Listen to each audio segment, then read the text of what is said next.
Bismillahirrahmanirrahim. Assalamualaikum warahmatullahi wabarakatuh. Maha suci Allah, segala puja dan syukur kita panjatkan kehadirat Allah. Semoga kita selalu dalam bimbingan rahmat dan ridha Allah subhanahu wa ta'ala. Subhanallah walhamdulillah, astagfirullah wallah, Allahu akbar.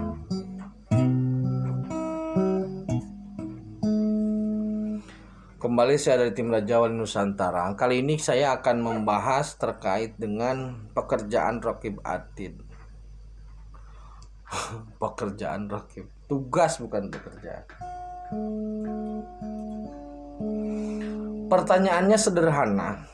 Apakah jinah mata? Apakah ada jinah mata? Apakah mata kalau melihat sesuatu yang seronok itu berdosa? Apakah mata bisa menimbulkan dosa gitu saja ya? Apakah mata bisa menimbulkan dosa? Apakah telinga bisa mengakibatkan dosa atau tidak gitu? Saya akan mencoba bahas dari rangkaian-rangkaian sebelumnya supaya nyambung, supaya linear antara pembahasan yang dulu dengan saat ini.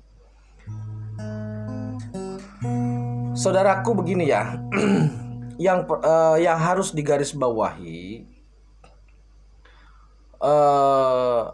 yang terkena hukum baik di langit ataupun di bumi itu adalah qauli dan af'al, qauli dan fi'li, atau ucapan dan perbuatan. Itu yang terkena hukum. Ucapan itu bisa berupa narasi langsung, bisa berupa teks. Itu terkena. Nah, kalau perbuatan sudah jelas.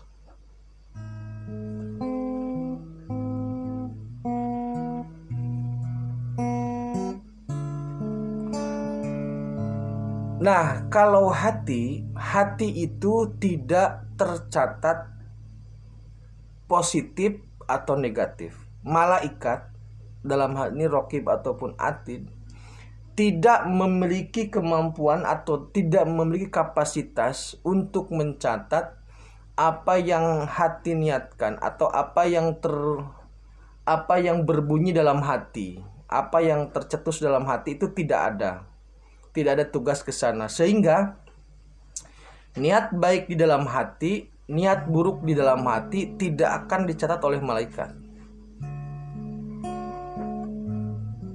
Karena malaikat tidak bisa memiliki akses ke hati, itu tidak bisa. Lalu kemudian ketika ada yang para kiai yang mengatakan bahwa kalau kita berniat berbuat baik maka Allah mencatat satu kebaikan. Kemudian jika kebaikan niat itu dilaksanakan menjadi 2 kali kebaikan. Maksudnya apa? Maksudnya begini saudaraku. Ketika kita berniat berbuat kebaikan, itu yang nyatet bukanlah malaikat. Karena apa? Karena malaikat tidak memiliki akses ke hati. Karena hati itu kaitannya dengan ruh. Itu loh. Jadi itu yang berkarakter niat itu di situ ruh sebenarnya.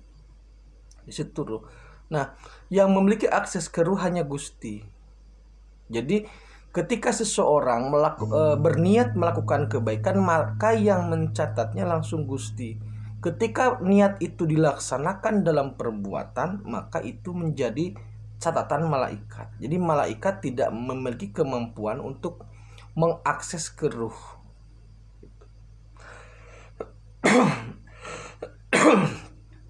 Tidak ada kemampuan.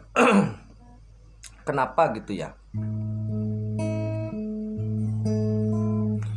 Yang pertama karena memang terlalu luas, dimensi hati itu terlalu luas sehingga dicatat terlalu banyak mubazir. Nah, yang kedua memang grade-nya beda. Grade-nya beda itu begini. Ketika Allah pertama kali menciptakan nur hamidnya Allah. Jadi yang pertama kali Allah ciptakan itu bukanlah Nur Muhammad, tetapi nur hamidnya Allah, nur keterpujian Allah. Jadi sebagai bentuk keagungan Allah, Allah menciptakan nur gitu loh. Nah, nur itu kemudian dari nur itu yang pertama kali Allah ciptakan adalah konsentrat ruh, atau secara ini bahan apa namanya? Bahan pokok ruh lah, inti dari ruh gitu. Ruh.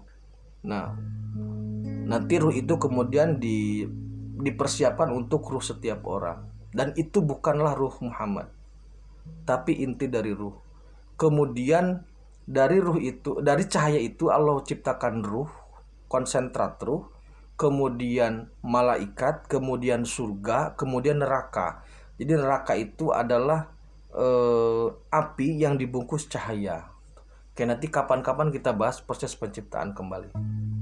Nah, makanya derajatnya itu ruh, malaikat, surga, neraka. Malaikat bisa mengakses surga maupun neraka, tapi tidak bisa mengakses ruh. Nah, makanya pada saat Isra Mi'raj, pada saat momentum Isra Mi'raj, malaikat atau Jibril yang levelnya malaikat itu hanya sampai muntaha, tidak bisa nembus mustawa. Sedangkan Rasulullah fisik yang dibalut ruh itu nembus ke mustawa. Rasul itu sampai mustawa, kalau dihitung sampai langit 9. Jadi Rasul menerima perintah sholat, Rasulullah Muhammad SAW menerima perintah sholat itu di dimensi langit 9 atau Sidratul Mustawa. Sedangkan Jibrilnya ada di Sidratul Muntaha karena nggak kuat untuk nembus ke sana. Nah, jadi kelas malaikat dengan ruh lebih tinggi kelas ruh secara secara dari proses inti pembuatannya, dari prosedur pembuatannya lebih tinggi ruh. Makanya niat itu tidak bisa dideteksi oleh malaikat gitu.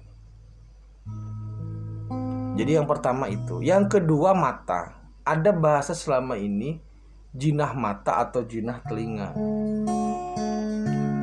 Nah, mata ini karakteristiknya cahaya. Jadi untuk kecepatan cahaya ini masih bisa deteksi oleh malaikat. Kan ada kecepatan suara, ada kecepatan gelombang elektromagnetik, ada kecepatan cahaya, ada kecepatan imajiner, ada kecepatan ruh, ada kecepatan di atas ruh, kecepatan gusti. Nah, kecepatan cahaya ini bisa diakses oleh oleh malaikat, karena cahaya di sini bukan cahaya dalam pengertian ruh ya, bukan nurnya Allah. Cahaya di sini untuk mata ini visual, kecepatan visual ini masih bisa diakses oleh malaikat. Tetapi tetap tidak bisa menjadikan seseorang itu minus atau plus dengan dengan matanya itu gitu loh. Jadi nilai itu, pahala itu bisa hadir karena sebuah ucapan atau perbuatan. Mata dan telinga itu tidak bisa menghadirkan poin atau tidak bisa menghadirkan pahala ataupun dosa. Kita mendengar musik, kita mendengar ceramah itu tidak ada nilai gitu. Nah, ketika kita melakukan baru ada nilai. Jadi setiap malam kita mendengarkan ceramah, apapun ceramahnya gitu. Kalau kitanya tetap tidak berbuat apa-apa, itu tetap netral gitu loh. Nah, bagaimana kalau kita mendengarkan Al-Qur'an? Nah, ketika kita mendengarkan sesuatu, umpamanya katakan Al-Qur'an, efeknya apa? Gitu saja. Kalau tidak ada efek ya sama saja. Tapi kalau efeknya ada, seumpama kita mendengarkan ceramah, kita jadi lebih lembut. Nah, maka kelembutan hati, kebaikan hati langsung dihitung. Tapi yang menghitung bukanlah malaikat, langsung Gusti, karena di hati. Urusannya di hati. Nah, ketika kita mendengarkan Al-Quran, semakin kuat keimanan kita, maka yang hitung Gusti langsung, karena di hati. Ketika kita melakukan perbuatan lebih baik lagi, maka itu malaikat yang menghitung.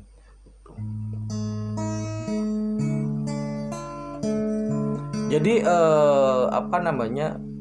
jinah mata itu sebenarnya ukurannya susah. Apakah kita melihat umpamanya laki-laki melihat perempuan yang seksi, bagaimana hukumnya? tidak ada hukumnya sebenarnya. Melihat seorang laki-laki melihat perempuan pakai bikini, bagaimana hukumnya? Ya tidak ada hukumnya, begitu saja sudah. Nah terus ya tidak ada terusannya. Nah kalau diteruskan baru terkena hukum gitu loh.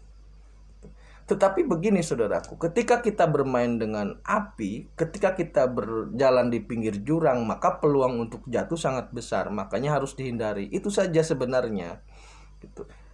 Jadi ketika kita umpamanya atau laki-laki lah melihat katakanlah film-film yang berbau pornografi, itu tidak ada masalah. Masalahnya adalah ketika ada pola perencanaan dalam pikiran, itu baru bermasalah karena itu sudah mendekati jurangnya gitu loh. Tapi hukum belum berlaku sampai kepikiran itu, hukum belum berlaku. Tapi kalau sudah di pikiran, makhluk metafisika maksudnya itu sudah mulai aktif. Gitu loh. Bagaimana maksudnya makhluk-makhluk itu sudah mulai aktif? Ya, kita bahas di video berikutnya saudaraku ya. Terima kasih, tetap tingkatkan iman dan amal soleh. Assalamualaikum warahmatullahi wabarakatuh.